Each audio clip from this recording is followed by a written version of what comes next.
Welcome to the Explainer. So, who's really in charge? Today, we're going to peel back the layers of global power. We're following the money all the way to the top to see who truly owns, well, pretty much everything. Okay, so you know the big tech giants, right? The ones that basically run our lives. But have you ever stopped to ask who runs them? Yeah, we see these guys as huge competitors, right?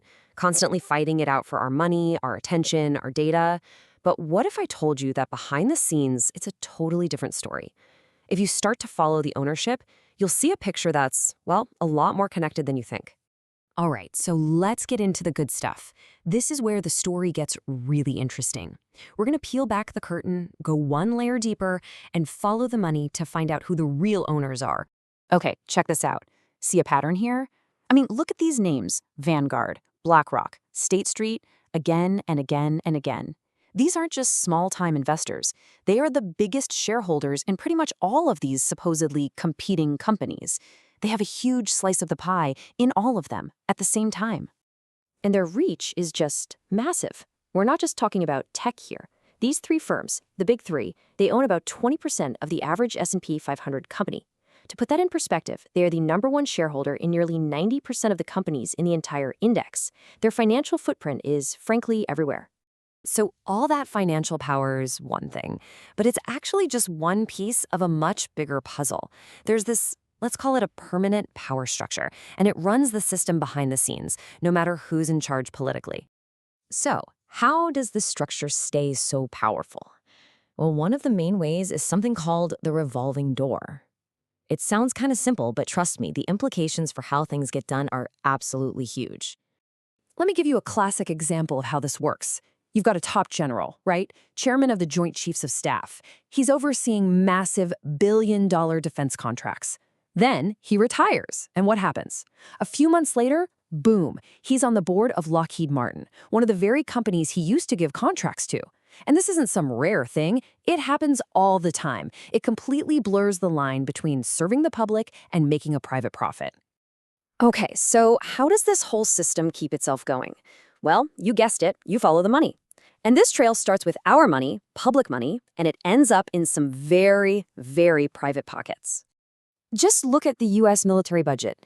The numbers are just staggering: $921 billion. That is more than the next 14 countries combined. That's an insane amount of public cash, all flowing into one single area.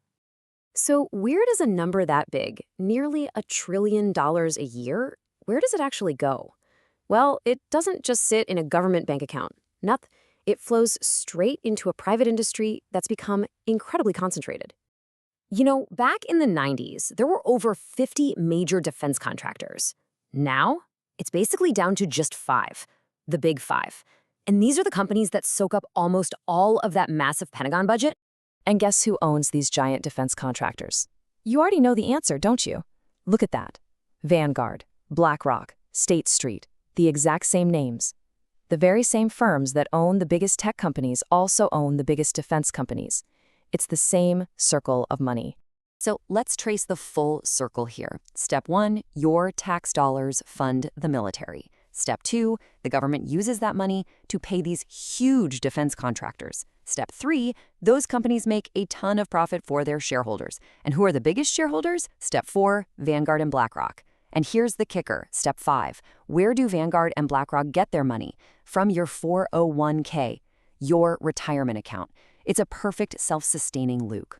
So when you step back and look at the whole picture, what do you see? You see this incredible web of ownership, this architecture of influence that really touches almost every part of your life.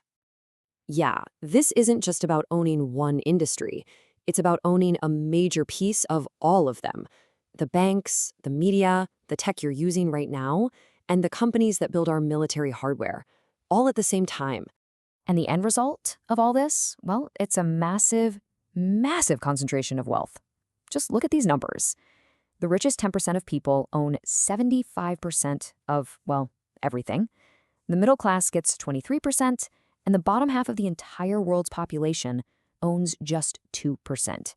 That's not an accident. It's the direct outcome of the system we've been looking at.